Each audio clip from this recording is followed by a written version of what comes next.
flag. Here to do the honors is our newly appointed school board student representative, Razvan Verde.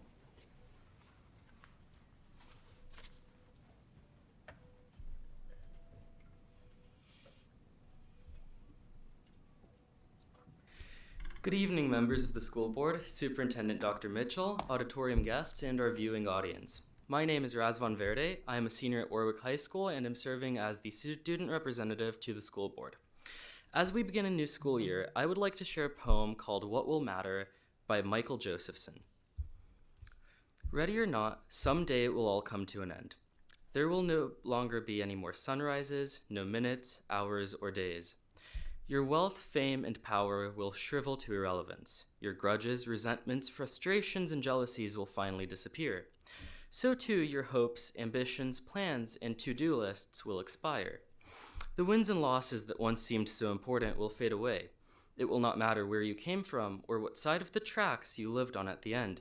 It will not matter whether you were beautiful or brilliant. Even your gender and skin color will be irrelevant. So what will matter? How will the value of your days be measured? What will matter is not your success, but your significance. What will matter is not what you learned, but what you taught. What will matter is every act of integrity, compassion, courage, or sacrifice that enriched, empowered, or encouraged others to emulate your example. What will matter is not your competence, but your character. What will matter is not how many people you knew, but how many people will feel a lasting loss when you're gone. What will matter is not your memories, but the memories of those who loved you. What will matter is how long you will be remembered, by whom, and for what.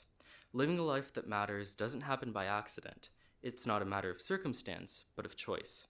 Choose to live a life that matters.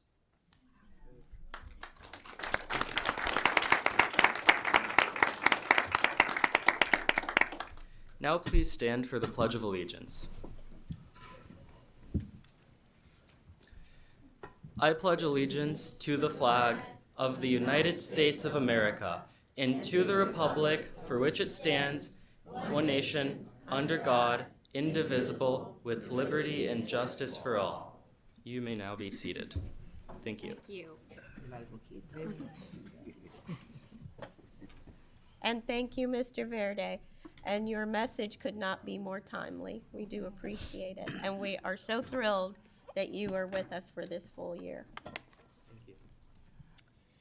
Before we get into the business of tonight's meeting, I'd like to recognize a few people who are here with us in support. I think when the city goes through something, we all go through something, and when it hits home, it hits the family. I am very thankful that we have a mayor and of course, our assistant city manager is with us, and our police chief. And I believe that we can get through all things. But it is such a joy to know that you guys come when we need you to come. So if we could, just for a moment, our city has gone through a challenge over the past week. If we can take a moment of silence.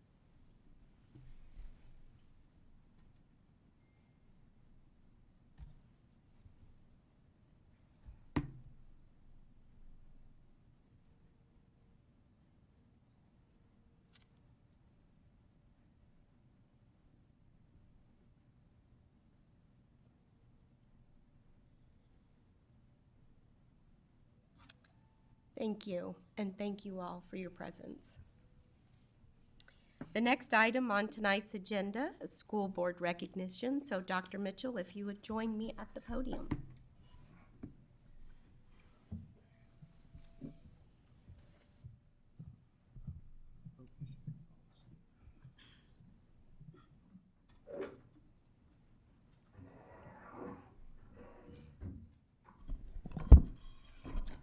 Good evening. I have the pleasure of presenting this month's recognitions. Newport News Public Schools Apprenticeship Program is a structured professional development and state certification program that combines hands-on career training and practical classroom learning. The program is designed to develop highly skilled employees. During the 2-year process, apprentices gain a deeper understanding of the school division and school division operations and how their work fits into the division's strategic plan and supports our students. The program is the only one in Virginia administered by a school division through the Virginia Department of Labor and Industries Apprenticeship Office. The customized courses enhance the apprentice's skills and talents. The school division has programs in 4 occupational areas: child nutrition services, custodial services, transportation, and clerical support. Tonight, we're recognizing our most recent graduates, now clerical specialists. These dedicated employees successfully completed a rigorous sequence of program requirements to earn a Commonwealth of Virginia Certificate of Completion of Apprenticeship.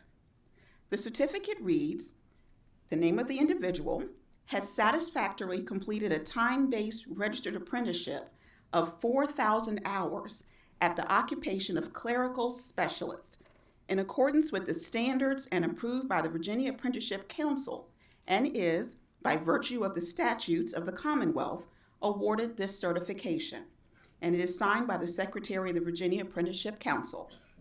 Please join me in recognizing and congratulating our newly designated clerical specialists. Those that we announce with an honors designation finished with a 3.5 or higher grade point average. Please join us in congratulating Jennifer Barkers, graduating with honors from Passage Middle School. Ms. Barkers.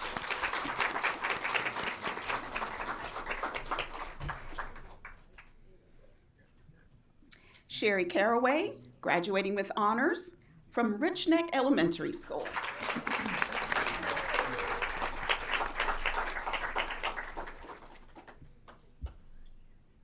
Adrena Cephas with honors from McIntosh Elementary School.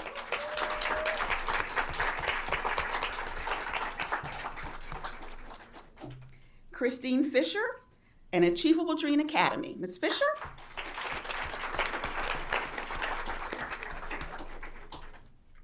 Monica Hightower from Deer Park Elementary School.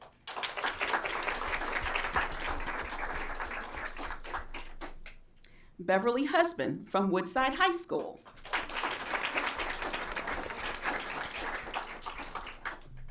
Tanya Owens from Discovery STEM Academy.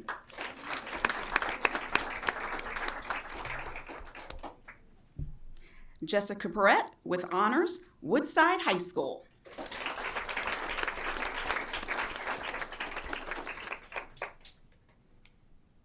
Alfreda Ray with honors from Kiln Creek Elementary School.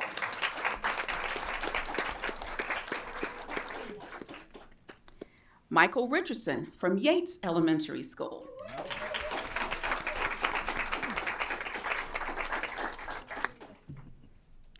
Latasha Thomas from Hydenwood Elementary School.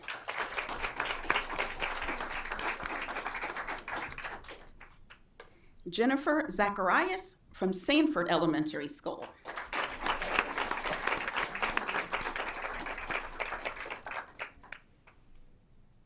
And rounding out our graduates is Brinklyn Williams, and she's graduating with honors from Menchville High School. She was unable to join us this evening, but please give her a round of applause as well.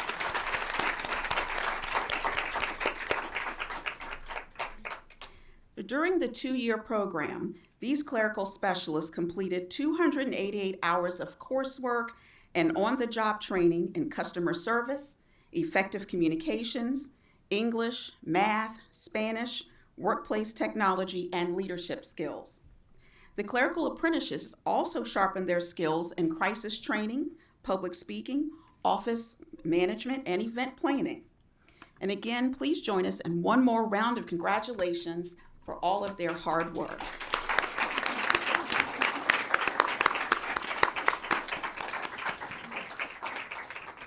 Before you return to your seat, I'd like to take a picture.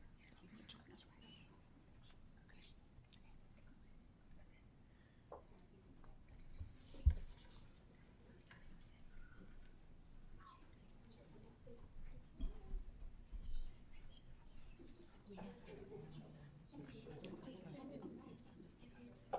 I'm not doing your job, I'm sorry.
Mine doesn't work. Tom says he is. And as they return to their seats, I'd like to take an opportunity to acknowledge their supporters. I know that a lot of work went into this. I spent some time, the ladies and the gentlemen, over the course of 3 or 4 days, but this has been a 2-year process for them. So we'd like to acknowledge their family, friends, and school colleagues. Would you please stand and be recognized?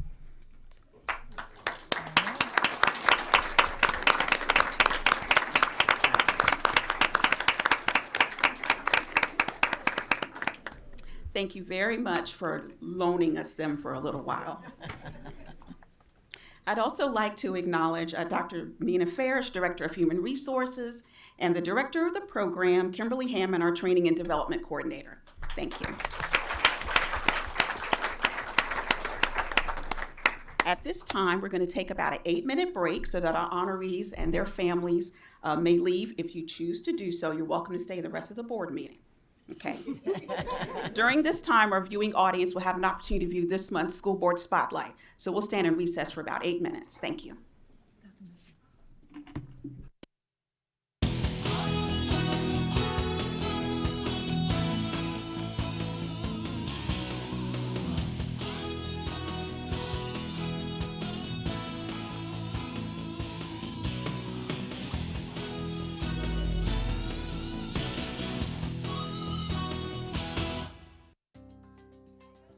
There's nothing quite like it. The nervous excitement mixed with the anticipation of a new school year makes the first day of school one of the most memorable days of the year for thousands of students, their families, and the dedicated educators who lead the way. In late August, over 26,000 students kicked off the 2024-2025 school year across Newport News Public Schools. Energetic students from Christopher Newport University helped make the first day of school a celebratory event. Starting early in the morning, CNU's student athletes lined Warwick Boulevard, reminding commuters to be on the lookout for school buses and students as they make their way to and from their bus stops. Holding signs and representing several nationally recognized teams, these community-focused athletes volunteered their morning to remind everyone to drive safely and put kids first. For 20 years, CNU has participated in the Safe Drive Initiative as part of their Kids First athletic outreach, giving students an opportunity to make a positive impact on the community of Newport News. At several elementary schools, CNU's student athletes were joined by Greek life students, local churches, and community partners, who were all eager to greet students and staff on the first day of school. Whether students were hopping off their school bus or being dropped off by parents, they were greeted with high fives, cheers, and signs of encouragement. With smiles on their faces, elementary students felt a boost of confidence to receive such a memorable and energetic greeting. Many of these student groups and community partners will continue to give support to our schools as the school year continues, offering our students fun opportunities to grow academically and socially. Preparing our schools and classrooms for a year of learning is no small task. And since many hands make light work, Christopher Newport University is instrumental in lightening the load for our hardworking staff. For the 17th year, incoming freshmen to CNU spent their first days of college serving their new community in and around Newport News. During day one of service, 373 freshmen enrolled in the President's Leadership Program volunteered their day at 44 sites across the peninsula, helping any way they could. These sites included over 15 schools in Newport News, allowing CNU's student leaders a chance to prepare school supplies, organize classrooms, clean up outdoor learning spaces, and assist teachers and staff as they prepare for a great start to a new school year. Day one of service was organized by CNU's Center for Community Engagement and the President's Leadership Program Office. At each site, upperclassmen, faculty, and staff served as site team leaders, but also played a pivotal role of informing the diverse freshman class, who are new to Newport News, about the great offerings found around the city for shopping, recreation, and entertainment. As students continue their involvement with the President's Leadership Program at CNU, they will have many more opportunities to engage with citizens in our city and schools while preparing for a life of leadership, service, and civic responsibility. The Newport News Public Schools Technology Department plays a crucial role in equipping over 26,000 students with the necessary tools for academic success in the 21st century classroom. Since 2020, the technology staff has provided mobile devices to every student in Newport News Public Schools, a staggering accomplishment logistically. The work starts in the summer, where technology support specialists, with the help of student summer interns, work diligently to clean, refurbish, re-image, and quality check Chromebooks and iPads in preparation for the start of the school year. They also purchase brand new devices to replace units that are beyond repair from the previous year. During the first 4 days of the school year, over 40 TSS techs visited every middle and high school to distribute thousands of Chromebooks. Quickly and efficiently, every secondary student received their own personal device and charger to use in school and at home for a majority of their everyday learning. For preschools and elementary schools, more than 12,000 iPads and Chromebooks were distributed to classrooms before the start of the school year, allowing students to use these devices to complete learning activities in their classrooms. Thanks to months of planning, working, and distribution, the NNPS Technology Department ensures all students are well equipped for a year of academic success.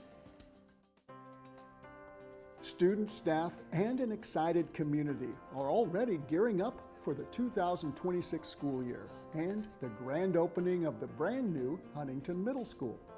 In early September, school and city leaders, elected officials, Huntington alumni, and members of the community gathered for the official groundbreaking of the historic school.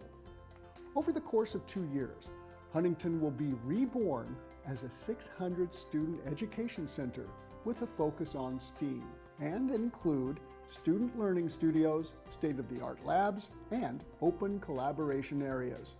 The groundbreaking ceremony was a celebration of the next chapter of Huntington's enduring legacy, where students will have an amazing facility to build their own bright futures.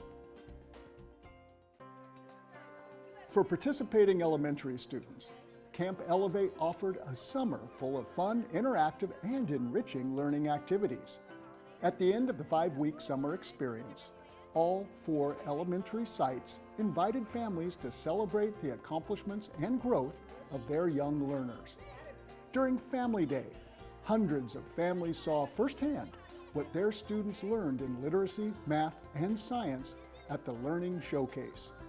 Students and families also enjoyed the Community Partners Exploration, where local businesses and community partners shared learning activities and valuable resources to support families. Family Day was an engaging celebration for everyone involved, giving families an opportunity to support their elementary summer learners who are continuing their incredible learning journey. This summer, Hines Middle School was the central location for the STEAM Center, where 529 rising 3rd through 10th grade students participated in 11 different enrichment STEAM camps designed to sharpen their critical thinking skills and inspire creativity. On the last day of the 4-week summer camps, an expo was held for families and community partners to tour the variety of projects completed over the summer. Throughout the school, students shared their immersive summer experiences by showcasing their robotic designs, describing the steps taken to code their projects, and guiding guests through fun STEM challenges. At each interactive station, students demonstrated leadership skills and confidence in their budding knowledge, while family and guests enjoyed learning about all the unique educational opportunities students experience through their summer STEAM camp.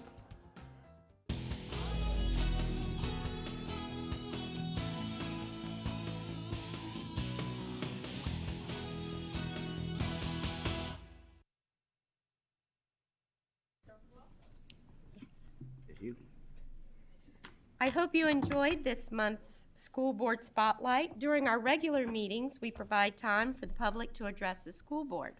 These opportunities are scheduled in the early part of our agenda and towards the end of the meeting. As advertised, citizens may submit comments via email up to 30 minutes prior to our meeting time to be included in the official meeting record. For those of you joining us in person, the board considers this an opportunity to listen to your comments. Please understand that we will consider your concerns. We ask that you comply with our 3-minute time limit. As you begin your comments, a green light will come on. A yellow light signals you have 30 seconds remaining, and a red light and beep indicates your time is up. Please be cognizant of the beep. As your name is called, please come forward. And I am going to call Delegate Shelley Simons, and as she is coming to the podium, I must share, we're really excited to have her with us. Shelley got her start right here at this dais. In fact, she was one of my mentors, so it is quite a joy having you join us.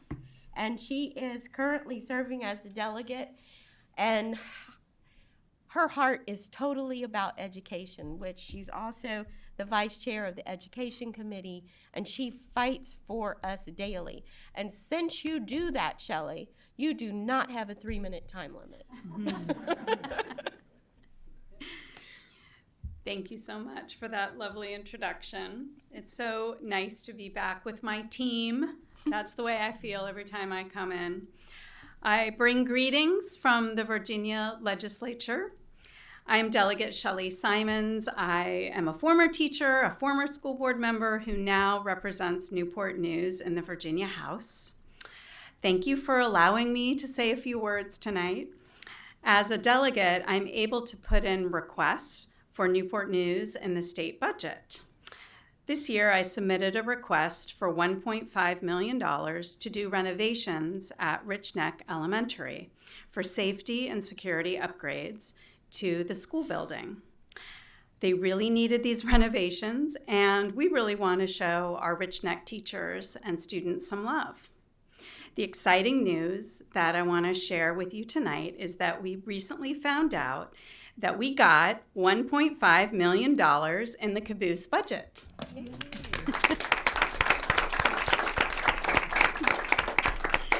This is in addition to over $2 billion statewide for public education and the funding for 3% teacher raises. So, and just to conclude, I know that politics can seem like a lot of negative doom and gloom these days, but my message to you all is really that at the local level, we're working together, we're moving in a positive direction, and by working together, we're really getting things done. So I am delighted to be your partner up in Richmond. Thank you so much for all that you do every day.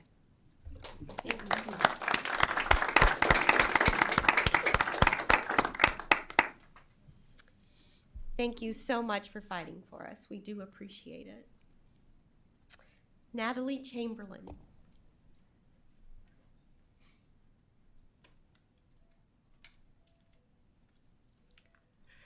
Good evening. I'm Reverend Natalie Chamberlain, pastor at Hilton Christian Church and part of a loose coalition of folks that have started coming since JBP has been on the agenda. I come tonight with a word of encouragement. This is something that was written by a colleague of mine, Reverend Christy Seviers McGuire, and she wrote it for the beginning of school, but I think it's especially appropriate this week. Beloved future, dreams do not have deadlines. Change and transformation are happening. Find the good. Can you see how far the generations among you have come? Slow is fast and fast is slow. Breathe. You are a good ancestor. You are a good friend. You are a good child. The world is full of goodness. I don't know what this moment feels like to you. I do know that you are giving it your all. In the valleys and the mountaintops in which you dwell, the divine loves you. tell all in your midst this great good news. Thank you.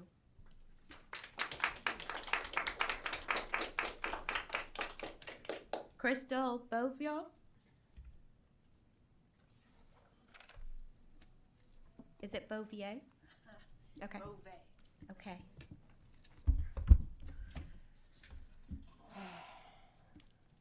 Hello, NNPS school board members. My name is Crystal Beauvais. I currently have 3 children in NNPS, and I come to you as a concerned parent.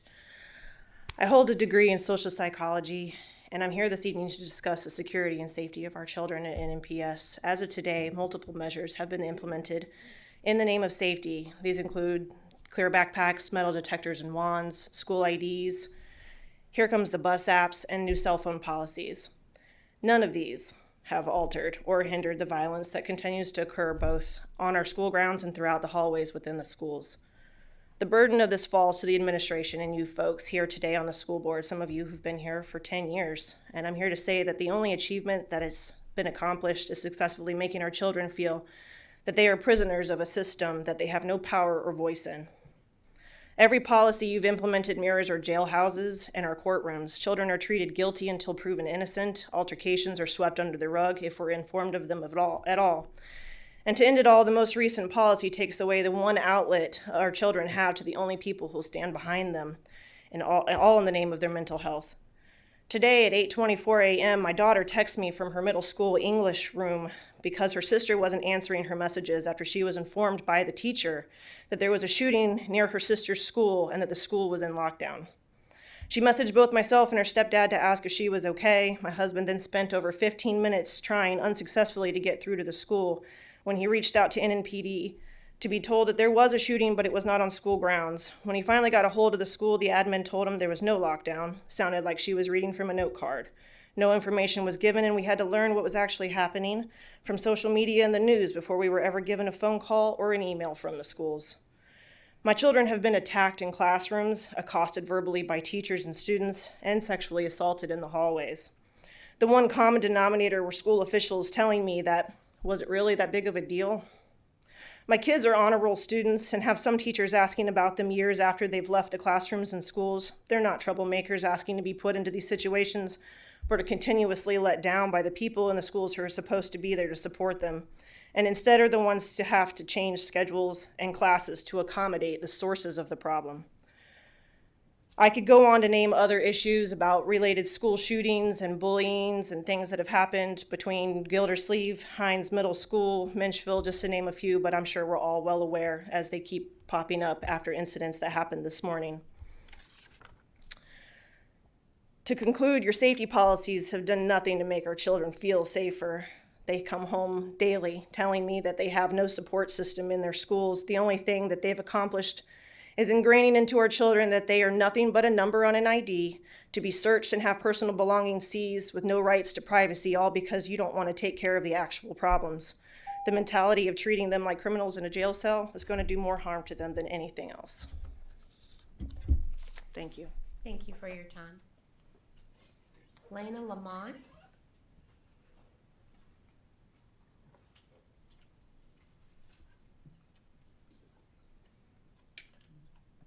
Hi, I'm Lana Lamont. I basically came from New York. I'm a new resident here, and I'm working in Greenwood. My concern here is about the SPED department. There's a rapid turnover, and it doesn't seem like people want to work in this system. My question is, are you training more people to work in the system, that they remain in this system? Because I've worked in the system for 20 years, and these kids are some people, small people that I really love, and I want to see a difference. That is my goal. Thank you.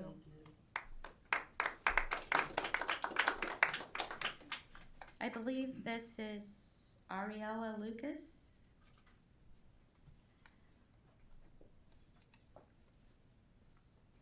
Hello, Ariella. Hi. Do I start now? Yes, you Hi. may. Good evening, members of the school board, teachers, and parents. My name is Ariel Lucas, and I'm a sixth grader at Crittenden Middle School. I am here to talk about my experience so far as a new middle school student. When I first started middle school, I noticed longer halls, stairs that don't just lead up to the roof, and a bigger cafeteria. I thought middle school would be absolutely stressful, but what I found, it was not that bad once all your work is done. One of the biggest challenges have been A and B days and having 7 different teachers than my usual 3 in elementary school.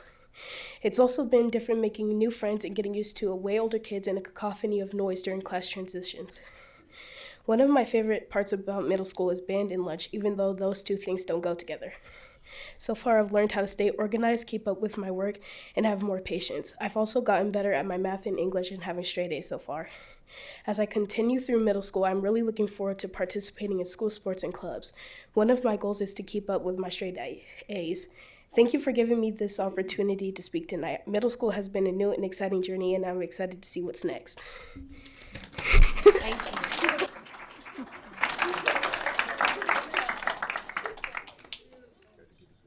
Reverend Michael Burnett.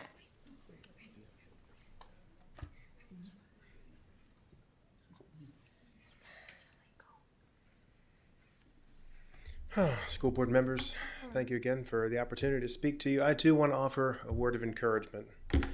We've been having an immensely difficult week, frankly, an immensely difficult several years here in Newport News and all across the country, even globally. I know that you have no small tasks set in front of you to secure the security of our students while respecting the inherent worth and dignity of each one of them as human beings. I harbor no envy for you, but I also have faith that you will be able to do what you need to do. And I want you to know that you are being supported, you're being prayed for, you're being talked about. We're lifting you up in every way we possibly can. Because you, not only is this task momentous, it is immensely important. There are no easy solutions. I don't think anyone could tell you how to fix the problems we have. We need to not only disarm people, but to disarm hearts in our culture. And unfortunately, insofar as violence is occurring in our schools, this falls on you.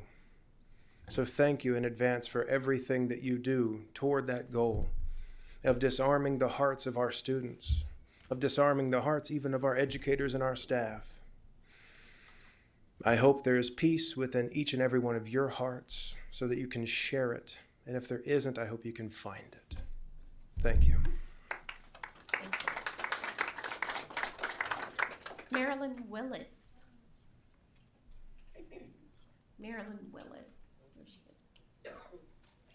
The next one will be Ash.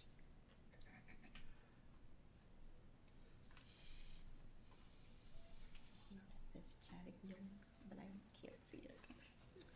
Good afternoon, Dr. Mitchell and the current panel. I'm Marilyn Willis. I've been in the school system 8 years. I'm a custodian at Jenkins Elementary. My question was, I was just in question about we're not getting paid for overtime, but we're being offered comp time. So I was just in question about that. You do have a few of us that do go above and beyond to make sure the schools are open on, clean and open on time, ready for the kids to come in. We go far and beyond. I know I put in extra hours up at BC Charles, and some more of us did make sure the school was open on time so the kids could start on time.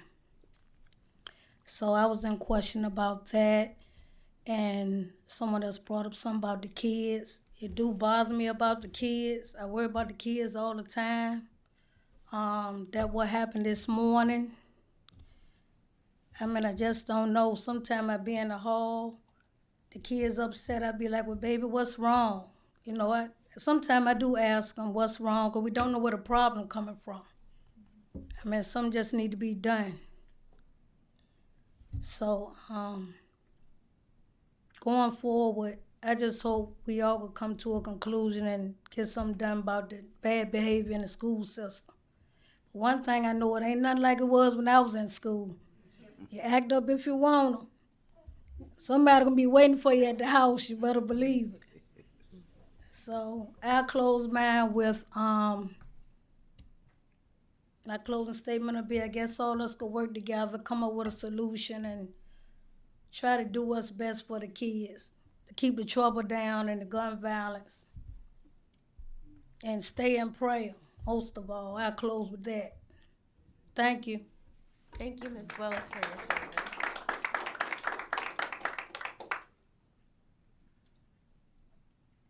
Ash Chagnon? I did. I'm going from memory, not from what you wrote. I'm so sorry.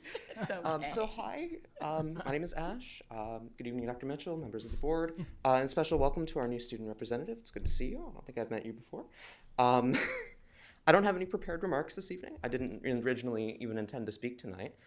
But I do want to say that I am glad to be here again, and I wanted to say thank you for doing some good work over the past couple of weeks and months. I've heard some good news, some positive news out of discussions with the Educators Union in the city of Newport News.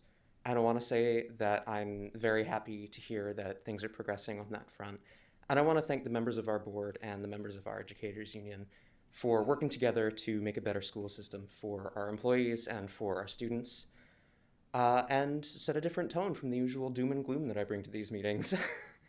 But thank you very much for your time. Keep up the good work, and I look forward to hearing more good news in the future. Thank you, Ash.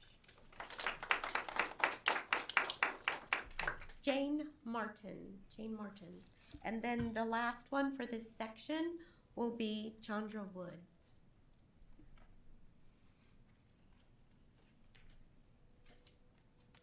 Jane Martin, hi. Hello. Good evening, everyone. I am Jane Martin, representing my daughter, Emily Woolham.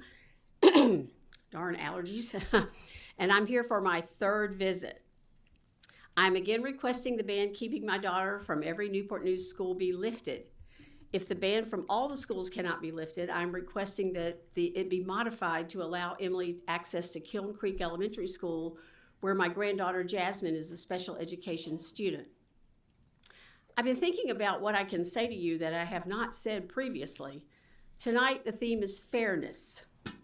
I believe that we all want to be treated fairly.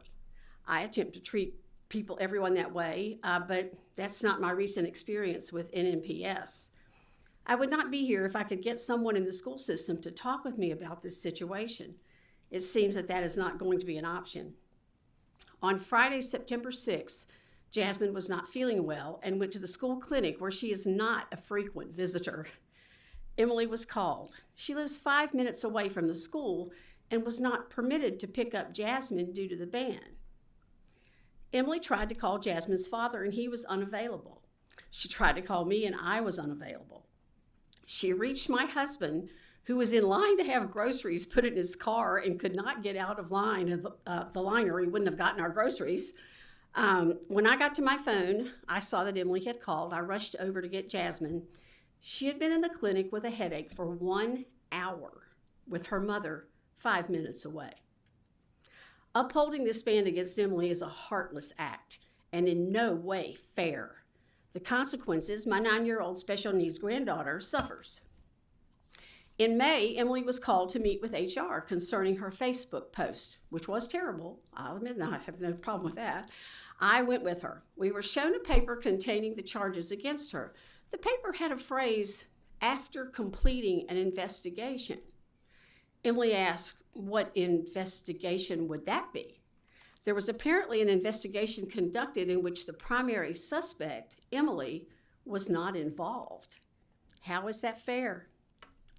Emily's fate was determined by a committee who made a recommendation to Dr. Mitchell. I asked if I might meet with that committee, and the person with whom I spoke didn't know who they were. How is that fair? So let me review. An investigation was conducted where no one spoke to the primary suspect, Emily. A committee who had never met or spoken with Emily decided her fate based solely on her Facebook post. They took away a job she loved and banned her from school property.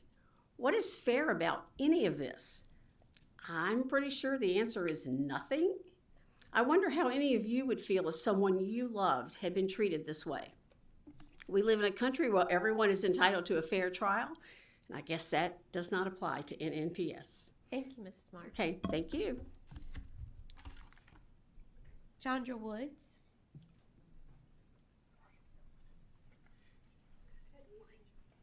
Our Teacher of the Year.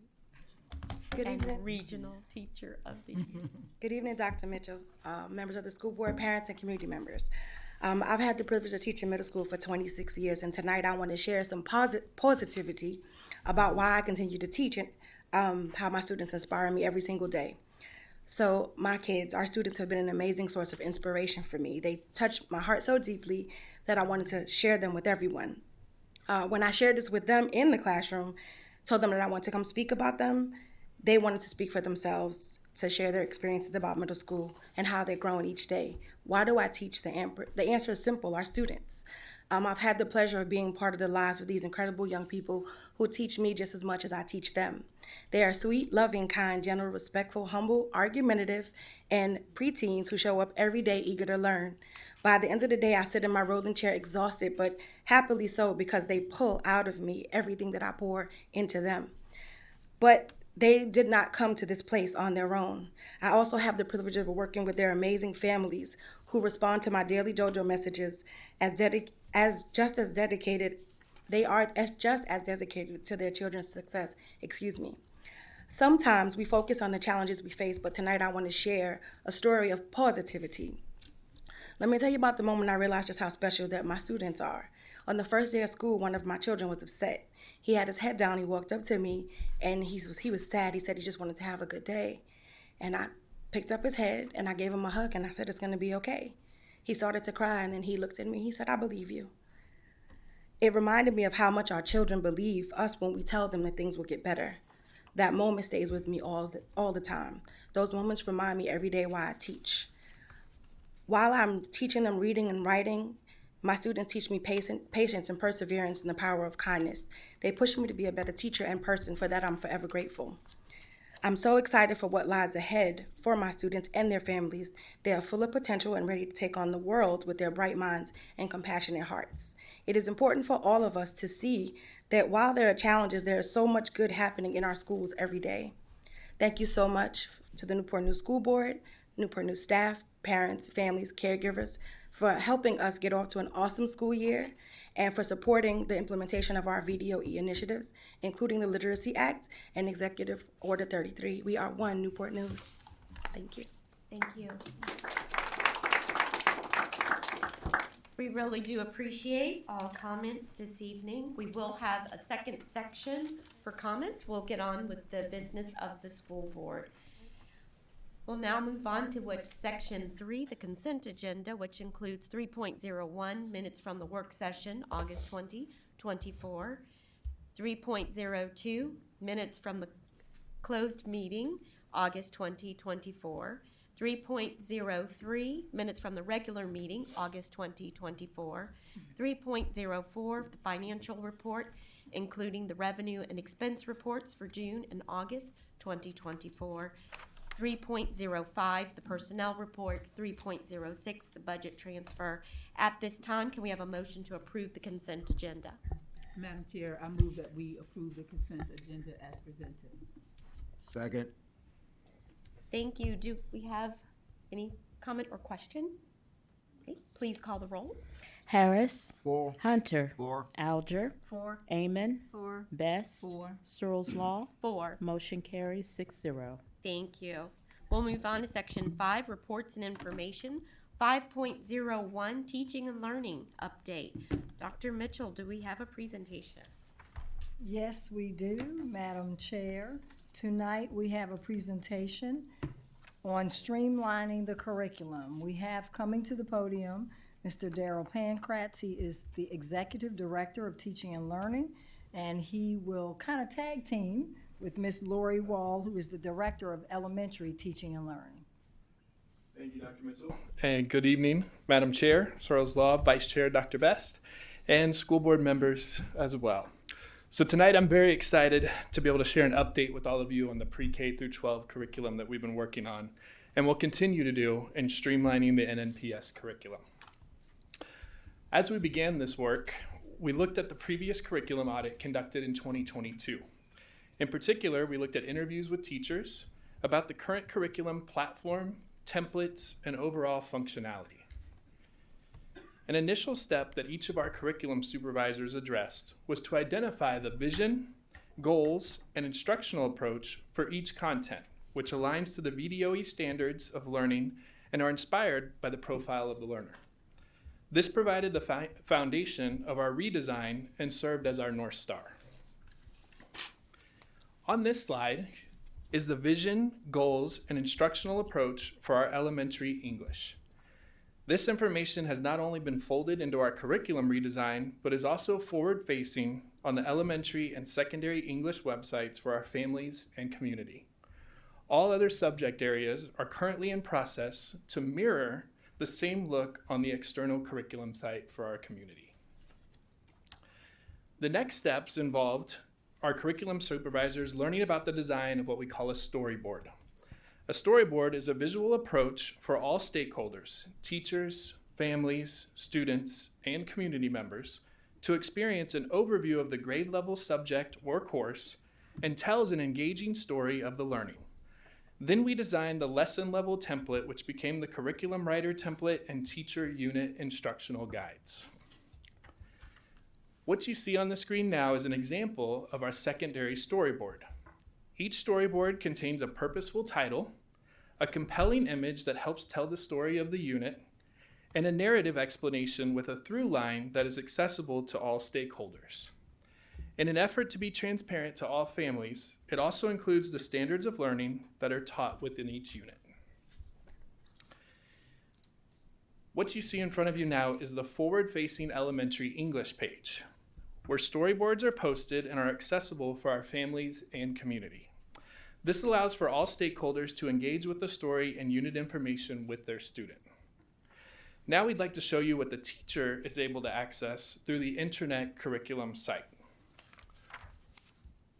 In order to create a streamlined curriculum from the start, we have designed a more accessible curriculum site where all curriculum is housed on the intranet for our employees. Notice the 3 buttons in which staff can choose from: elementary, secondary, K through 12 related arts. Also under those 3 buttons are quick links for our teachers to access as well. Let's take a look at what the elementary curriculum looks like. After clicking elementary, our employees are navigated to this screen, in which they can select the grade level of their choosing. This allows for teachers to find all of the subjects that they'll be teaching on one page and makes it an ease of access for them. Let's take a look at what the 5th grade link looks like. After selecting a grade level, employees are then taken to that grade level landing page. From this point, all items have been developed in Google, which allows for meaningful planning and real-time updates. This page contains VDOE resources, division resources for general and subject-specific to elementary education, and on the bottom of the landing page, the selection of a course subject can be made. Let's take a look at the English storyboard. After clicking the English link, the 5th grade English storyboard will appear. This gives teachers and other staff the opportunity to understand the through lines of the curriculum, as well as dive deeper into each unit. Once at the storyboard, clicking on the title of the unit will take teachers to our unit instructional guide. The grade 5 first unit instructional guide is shown here. This is the instructional guidance document for teachers, which includes a piece of that storyboard that you previously had seen, the unit, the pacing, the learning targets, the essential questions, core resources, assessments, and notes for teachers.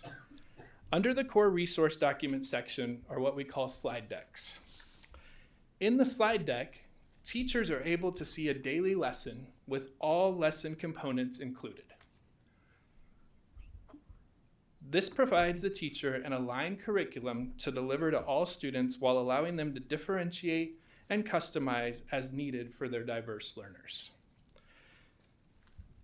Now we're going to go back and look at the secondary. So much like the elementary site, when employees click on the secondary button, they are taken to this screen. This screen lists all of the courses offered in each of our core disciplines. As we continue to streamline our curriculum, new courses will be added using our new curriculum documents and storyboards. We're going to take a look at English 10. The English 10 landing page shown here contains the same resources as the elementary landing page, but includes the subject-specific storyboard at the bottom. This is the division landing page template that all of our pre-K through 12 curriculum will use to be consistent across the division. Teachers will click the unit title in the storyboard to access the unit instructional guide, much like in elementary. The English 10 first unit instructional guide is shown here. Notice, this has the same components as the elementary ones that you had seen previously, and will be used again across all of our pre-K through 12 documents. And much like elementary, they also have access to the slide decks, which provide those daily lesson components and gives the teachers a daily guide as they're teaching their lessons. So, going back to our slides, sorry. My driver is doing a great job, by the way. As you can see, as part of the streamlining process, we have developed documents that are clear, concise, and consistent for all teachers and staff in NNPS. In conclusion, we want to remind everyone that we are still using the Hampton curriculum in elementary math, science, and social studies. And in K-12 English, we are using what you have previously seen, the process and templates, and continue to develop and post new curriculum units on a designated timeline throughout this year. In addition, other secondary courses are also in the process of using this new curriculum document as well. So Ms. Wall and I stand to answer any questions that you guys may have, and thank you so much for allowing us to share this with all of you. Board members, do we have questions? I do, among others. Thank you.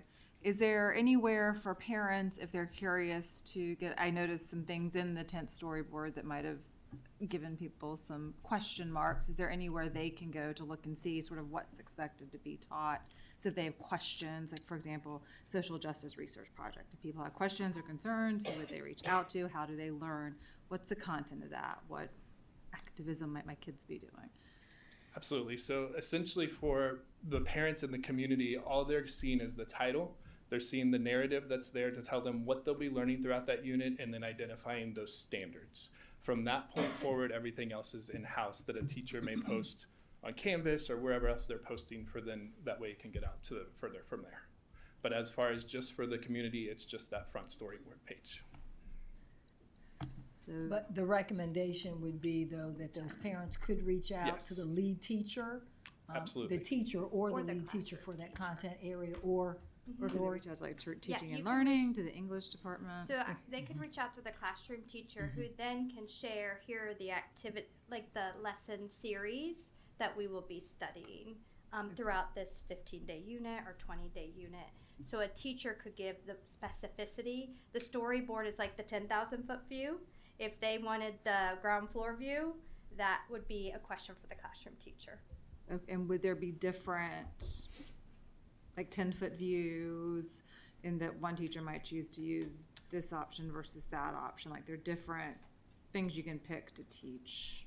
In the instance of English that we gave you, the curriculum slide decks would have given the choices to the teachers. Right. So they would be able to say, within this unit, our curriculum says we can do X, Y, or Z. I've selected X. So there wouldn't be something to say X, Y, or Z, and I chose A. That isn't here. But teacher A might have selected material X, and teacher B might have selected Z, so your kids could technically be approaching it from different materials. They could, but it would be within the curriculum. It would be choices they're making that are within the curriculum. And that's really that customization and differentiation piece that we talked about. So they get the curriculum and then they're able to customize it for their learners in their classroom.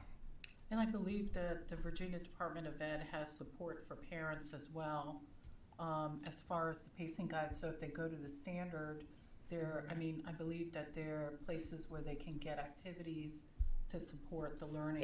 The family resources piece surrounded around the bigger standard, yes. Right. Yes. Okay. Other board members? Comments, questions, concerns? I just want to say that it looks really organized, and I appreciate that. I love the assessment piece. I'm curious to see, you know, how that aligns with everything else, including the, you know, the ESOLs.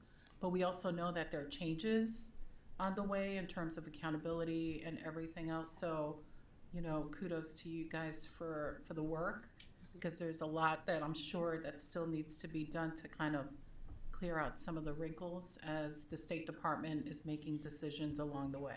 Yeah, always Absolutely. a work in progress. We always Right. say it's a live document, and so the teachers know that when if changes are made or revisions are made or additions are added, we share that with our teachers lifetime.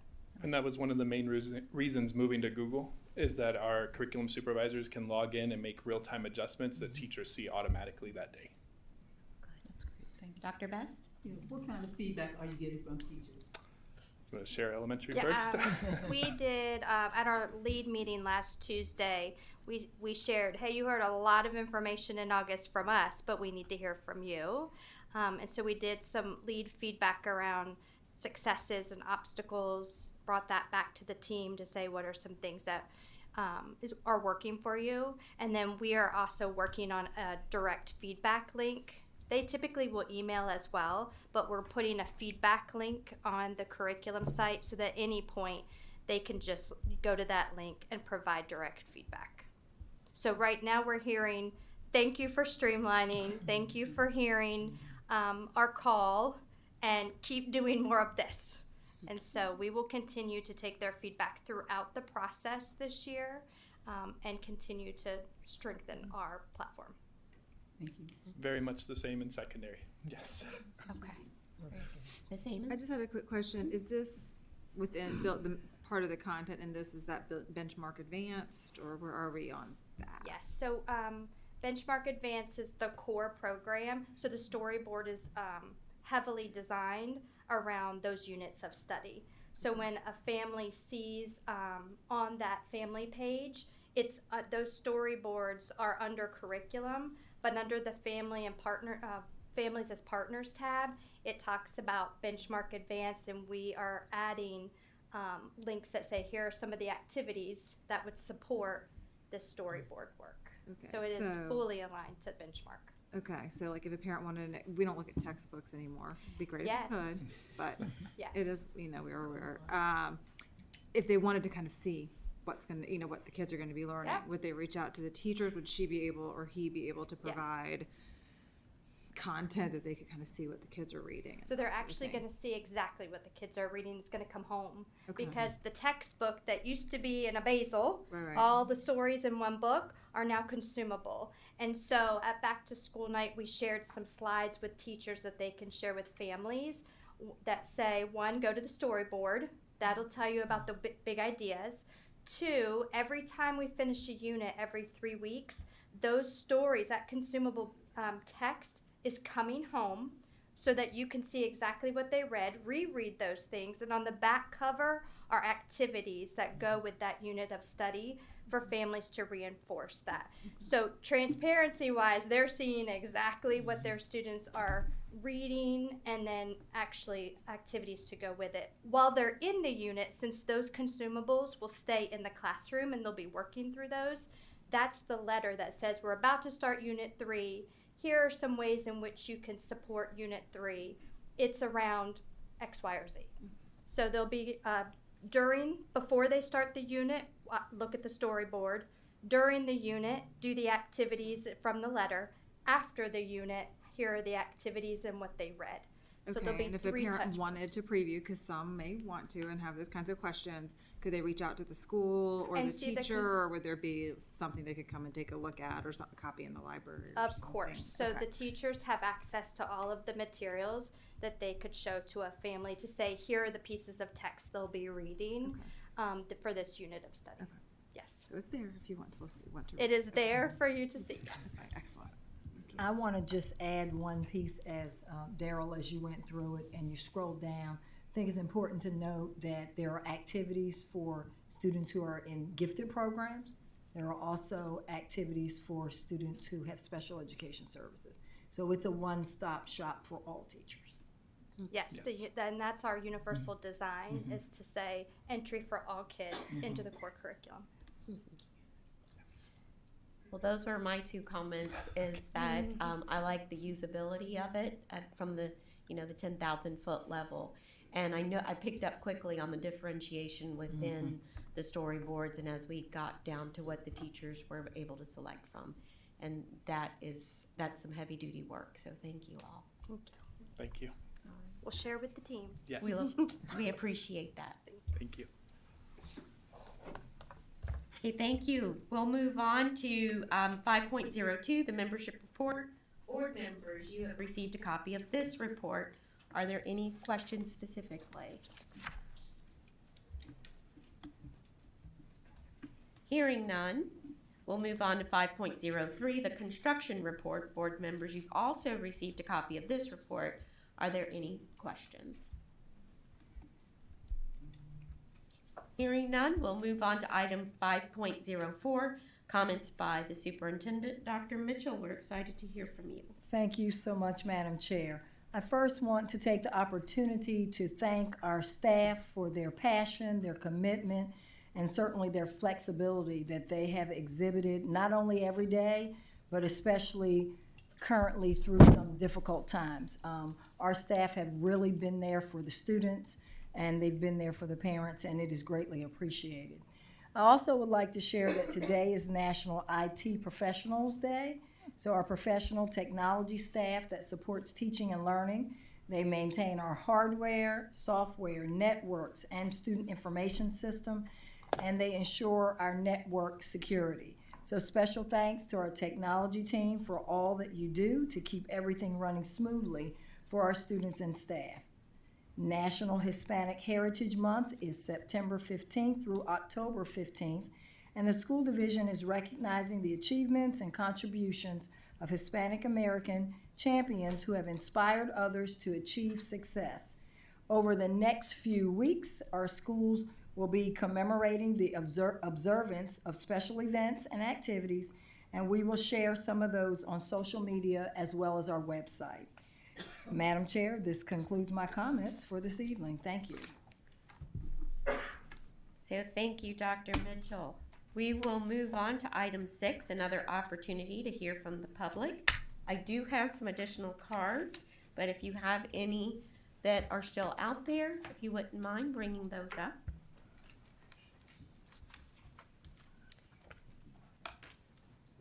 Harrison, I think this is Matthew.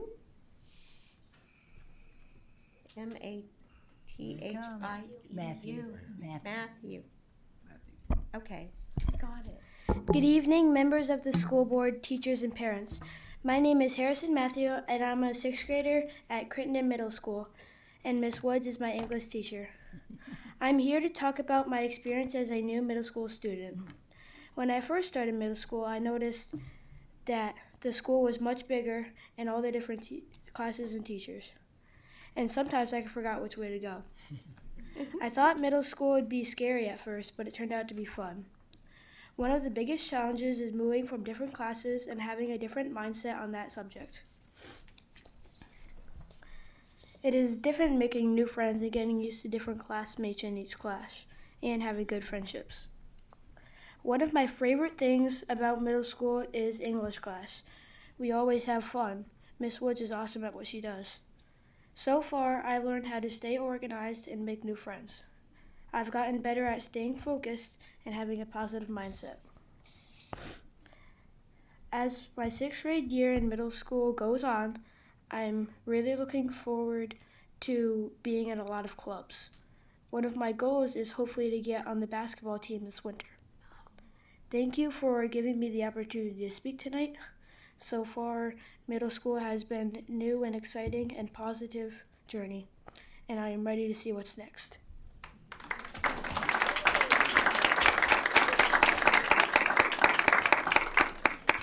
I am so proud of our young people. Paul Crawford.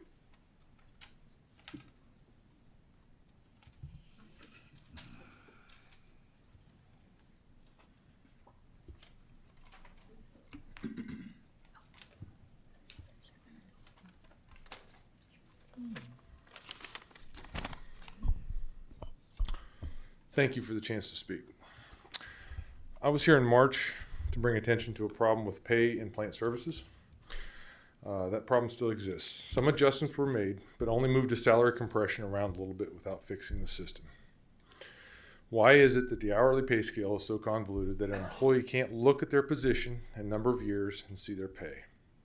The teachers can do that with their pay scale, and just makes sense that the hourly support staff should get the same treatment.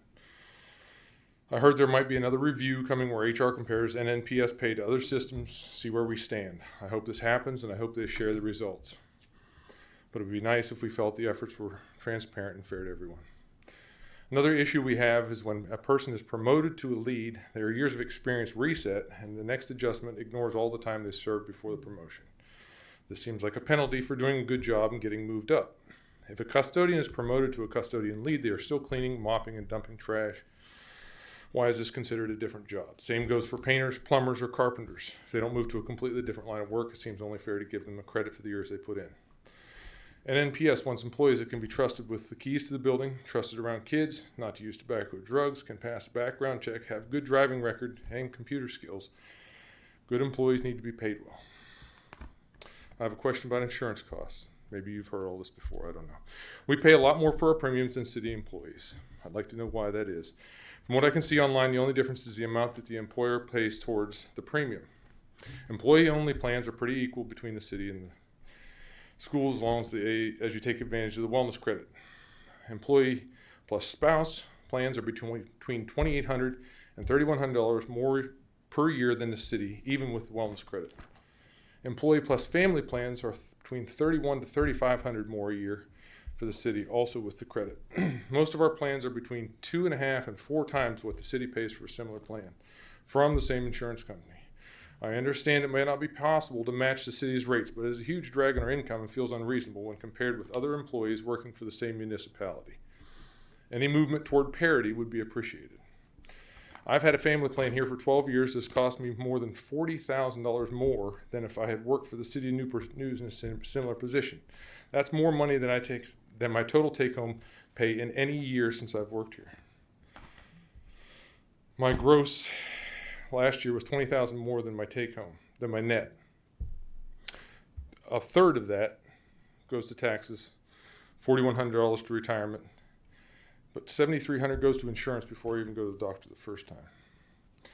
Just like the last time I was here, I'm not trying to start a fight. I don't want to throw anyone under the bus. I just want you to remember us and some of the concerns that we have. I think I speak for most of my coworkers when I say that I just want to make this a better place to work and to provide for our family and to feel good enough to recommend these jobs to others. Happy employments are your best recruitment tool. Thank you. Thank you.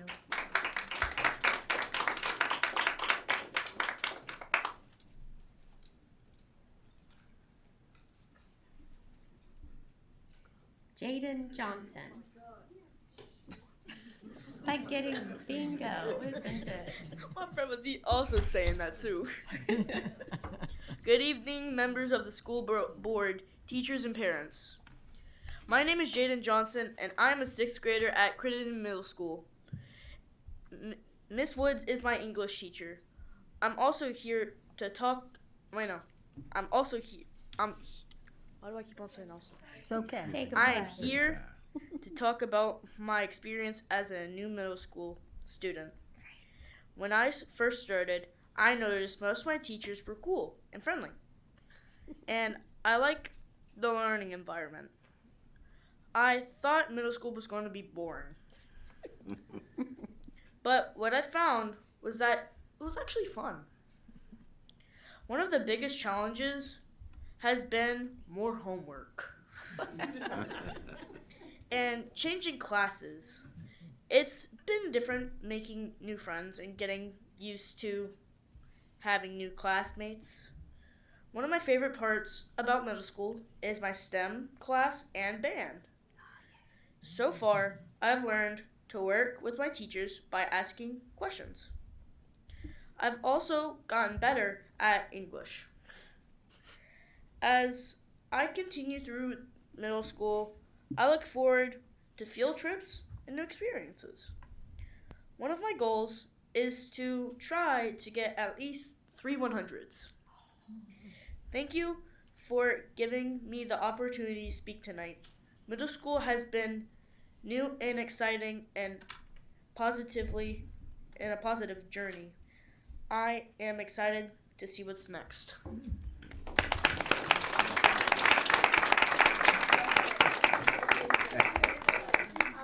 Very good. Next, I have Crew Campbell.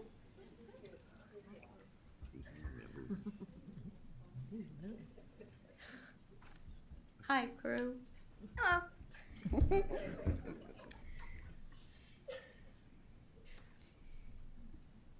Good evening, members of the school board, teachers, and parents. My name is Crew Campbell, and I'm a sixth grader at Crittenden Middle School. My English teacher is Miss Woods.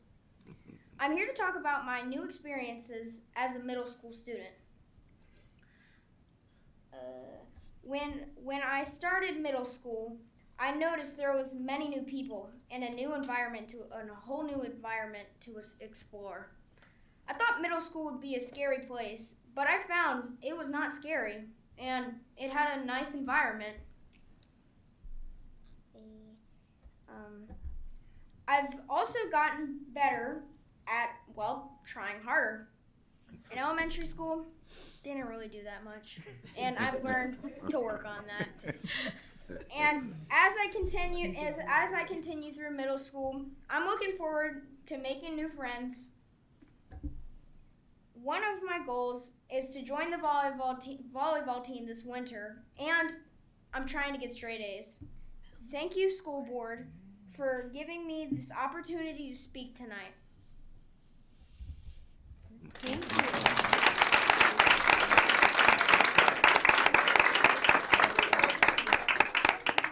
We appreciate you all coming to speak tonight. Valerie Fashion.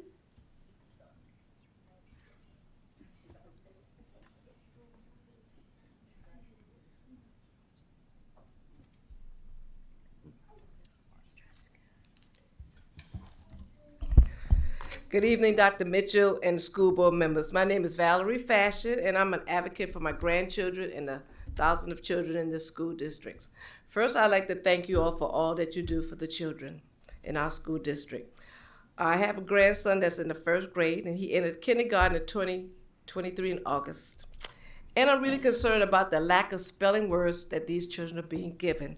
He has not been given a spelling word yet since he's been in school. And the spelling words that I'm working him with was the fry and adult spelling list, from the words from those lists. And those are not the words that's located in your UFly Foundation program that you all are using. After my research, I found out that UFly is a phonics program, and they were developed by the University of Florida Institute, the UFly Foundation. Florida right now is not concerned about educating its students, and they are limiting the number of books students can read in their school districts. They are banning books. As of April 2024, according to American Library Association, nearly 2,700 titles were challenged in Florida's school and public libraries. Florida School District pulled nearly 2,000 books from its shelves, including some dictionaries and encyclopedias. So why are we using programs that's being developed in the state of Florida? All students need to know the basics: reading, spelling, writing, arithmetic. The demographics of the Newport News school system have changed. How is this issue being addressed? Parents, teachers, and students should be given workshops on the classes or the type of program that Newport News is offering. Right now, the students do get these paper books that do not go home. So therefore, the parents a lot of times do not know what is being taught to the students in the classroom. It's important that that the administration reevaluate the current, especially the spelling curriculum that's being used, and the importance, and place the importance of educating our children for success first. Without an education, our children will be eliminated for opportunities in education, entrepreneurship, corporate America, and the public sector. Thank you for your time. Thank you very, very much. Lisa Hedge, please. Lisa Hedge.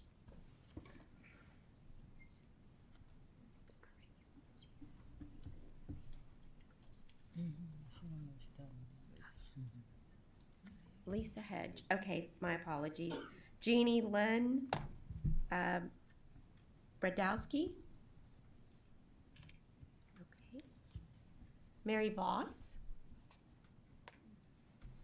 There she is.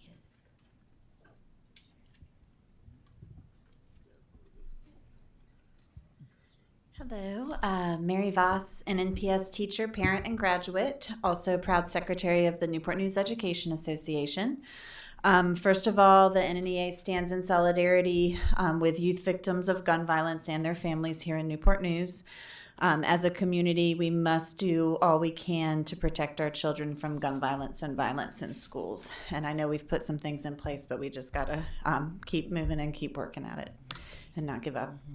The NNEA is continuing our campaign to win contract negotiations for NNPS teachers and staff. In districts with contract negotiations, school workers have won things like smaller class sizes, more planning time, more restroom breaks, seniority and job security, reduced unnecessary testing, and more. Teacher and staff working conditions are student learning conditions, so contract negotiations benefit students in the community as well. NNPS employees, if you haven't signed your NNEA authorization card yet to help us win contract negotiations, please visit newportnewseducationassociation.com and scroll down to authorization cards. Both members and non-members can sign. I'd like to next discuss teacher concerns about the mandatory literacy course required by the Virginia Literacy Act, which mandates that all K through 8 educators receive training in evidence-based literacy instruction. And while it is a valuable and informative training, it's also very time consuming, taking at least 3 to 4 hours each month outside of our contract hours. As classroom teachers, we already have so much on our plates, paperwork and grading and other required trainings that often we do in the evenings and on weekends. It would be very helpful if NNPS would take something off our plates for each new thing that's put on. For example, NNPS could give us the gift of time to work on this course by allowing us to work on it on the teacher work days that are scheduled instead of making us responsible for additional trainings on those days.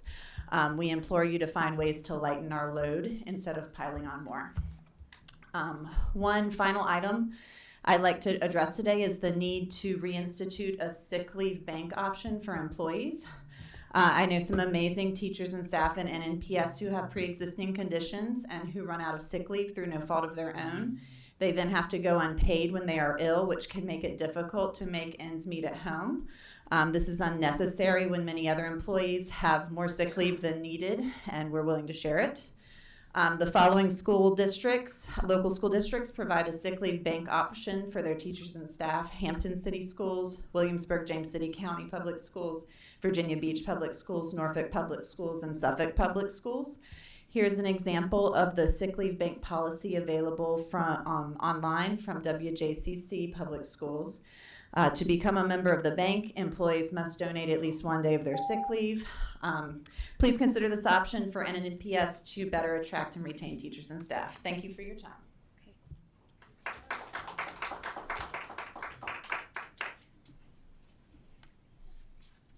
David Brakeman.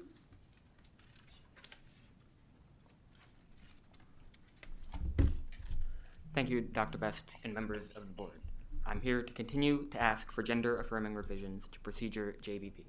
I appreciate your having addressed me, not today and on other sessions, as Mr. David Brackman, and I want to ask, why did you do that?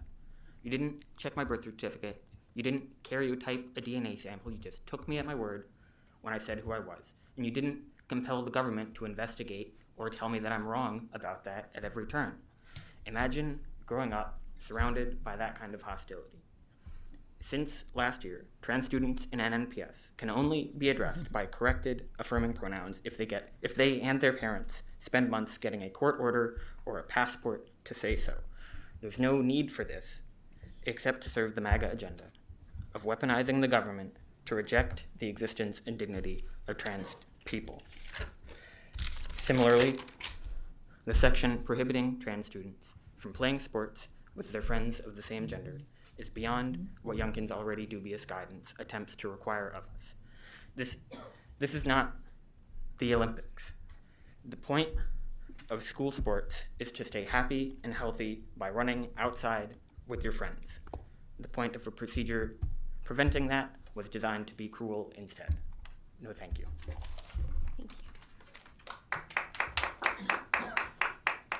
Ron Lee.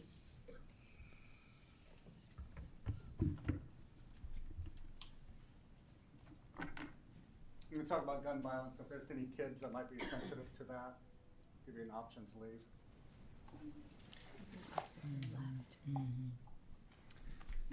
You guys have an impossible job. Before some of you guys are off this board, the teachers in this room will probably know a kid that dies, a kid that you had underneath you from gun violence. A little story about myself. I was at a restaurant, news was on, church shooting in Sutherland Springs. Soon my phone goes off. One of my airmen who's deployed in Africa lost 8 family members in one shooting. I go to the funeral with him after we got him back from Africa. I saw Hello Kitty caskets, Matchbox car, spray painted caskets, Superman caskets, bunch of kids, bunch of dead kids. And it's the most horrifying thing in the world to think about. And nothing that you guys do here can prevent that in the future. But when it happens, there will be blame for you guys, whether it is justified or not. So I want to give you my heartfelt gratitude for the tough job you do, because that will be a hard day if it ever comes, and I'll be thinking about you guys during that time. I would like everybody to think about, for 5 minutes on your way home, what can I do to prevent gun violence? You know, I'm from Germany, from past talks. Germany has 89 million people in it. America has 333 million people in it. So just a little bit more than a quarter of the population is German. They had 214 gun violence deaths in 2023. 214 people out of 83 million were killed in the entire country of Germany. I don't know how many were killed in Newport News and Hampton combined in 2023, but it might be close. The problem is guns, and nothing you guys do over there can prevent that. In America, we have 380 million guns floating around. Take that for what it's worth, but I think you guys, and you have a tough job, and I pray safety for all of you guys out there.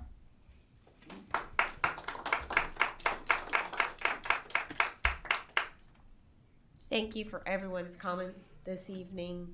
They have been both sobering and uplifting.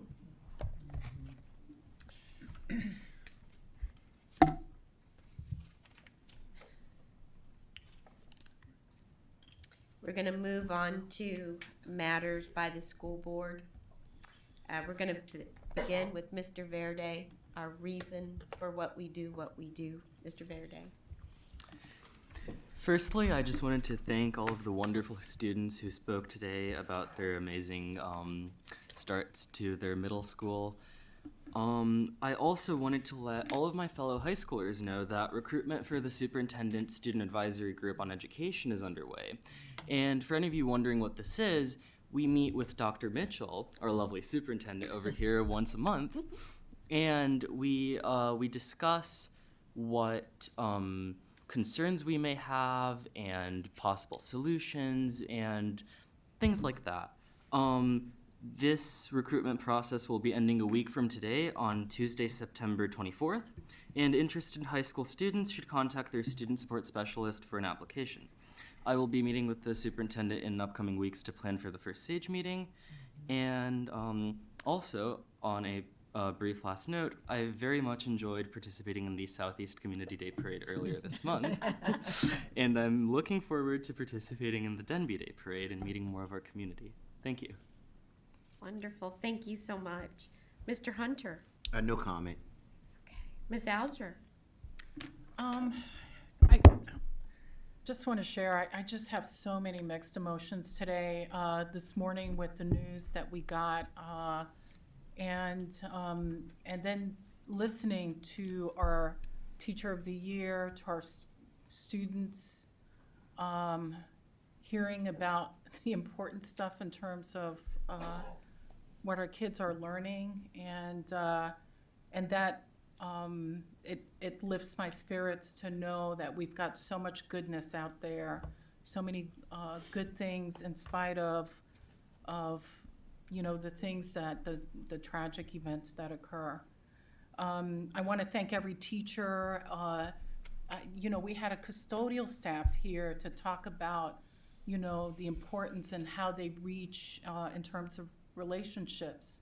So the custodial staff, the folks that work every single day with kids and build those relationships, it's so important because you just never know. So I want to thank you for pouring each and every day into their hearts, into their souls, not just what the standards of learning, but the fact that you care. And to be able to carry that out into the community is very critical, and to make sure that we work with our families. So thank you all. Today has been an incredible lesson for me, and I want to thank Dr. Mitchell, who's been such a warrior through all of this today, because I know that this was a hard day. So thank you. Ms. Zaman? Sure. I'll piggyback off of what Ms. Alger said. It is a day of mixed emotions, and there's been a lot happening. And I too was heartened by the middle schoolers coming and sharing their stories. That's a big jump. And to see their excitement and the positive experience they've had this far was really wonderful and really heartening. And I just want to say I appreciate everyone, all the staff members, the teachers, everyone, community, parents, who's been pouring into the kids. And school is going on. We're coming up on there'll be some tests, maybe some middle of the quarter and a quarter tests. So and games and tournaments, and it's easy to get caught up into aiming for the end goal. So I just want to encourage everyone and the students. You find joy in the journey. Find joy in the preparing in the day to day as you reach for those goals. And I think everything will be more rewarding. Thank you. Mr. Harris. Thank you, Madam I'm not superintendent, but Chairwoman. I wasn't going to speak, but I've been contemplating after hearing our young students come up. Actually, it took me back 2 days going into combat, and you have young soldiers with you, and they're bright-eyed, bushy-tailed, no fear, honest. But you as leaders know, or we as leaders know, that, on the outside of these walls are people that do not mean them any good. So listening to the young folks come up, speak bravely, even supporters that have always came to the school board, even you that have really, told us how you really, really, truly feel, which is great. Even you recognize that this is a tough job. And I consider myself a pretty tough fella, but after being on the school board, it is a humbling experience. Why? Because you're entrusted with individuals that came up here to speak, those young kids. I'm not entrusted with 30-year-olds safety, yes, but when you're dealing with kids, that puts you in a different type of position. You don't have time for the mediocrity. You don't have time for the show and tell. You don't have time for what your neighbor thought or whatever the case may be. It is all about security of those kids. In excess of, I think, 24,000. 24,000. So every day when I leave here, or I'm sure my colleagues too, you worry about the phone call. You know, you worry about the phone call. And when it happens, only thing you can do is retrospect. Why? Because you couldn't stop it. And just like the gentleman said, sure, we know what's coming. So I ask that we continue to do our best. There are times that we must not be here for likes. You know, my mother used to tell me all the time, son, me loving you means me telling you no sometimes. And I think we've, you know, as leaders, you have to get back in that habit of looking people in the eye and say no. If you can't come to campus, no. If the law says you can't show up because of your actions, no. And that's all I have, madam. Thank you. Thank you. Dr. Best. Okay. Good evening, everyone. I too contemplated if I was going to say something and exactly what I was going to say. So I'll just share a few words from my heart. So this morning I woke up very happy and excited because today was my great niece's 3rd birthday. And she was even more excited than I was. She woke up good morning and she was happy and just excited about what the day would bring. And I'm the type of person, I don't carry my cell phone all the time, so sometimes I'm behind with the messages. So I received a call from Mrs. Alger, and she informed me what had happened again. And it was like air. Somebody had put a pin in a balloon and the air had went out of the balloon. And then I looked at my great niece with all of her hopes and her dreams and her aspirations and her just looking forward to today and tomorrow. And then I received a phone call also from Mr. John Ely, and he called a meeting together of some of the people, some of the leaders and some of the people that work with youth in the Southeast community. And I left that meeting with a sense of hope as well. Then I came to this meeting here, and our students that spoke tonight, a lot of times they'll bring it right back home for you and let you know exactly why you are here. So although my heart is heavy for what has happened, I still have hope, and every day that I have breath in me, I'm going to continue to fight for those kids so that they can have a brighter future in keeping them safe. And I too want to thank the parents and the students, thank my colleagues, because what we do is not easy, but we're trying to do what's best and what's right for our students. So that's all I have to say. Thank you, Dr. Best.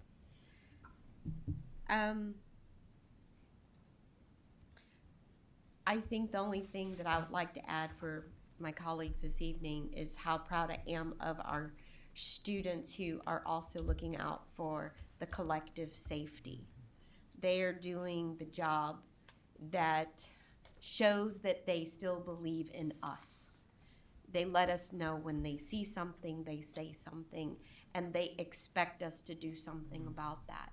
So I'm going to take what Mary Voss said. She said, we just can't give up. So we're not going to give up. We're going to make sure that we are being what our students expect us to be. And that is the biggest gift that we can give them in our school division. Meeting adjourned.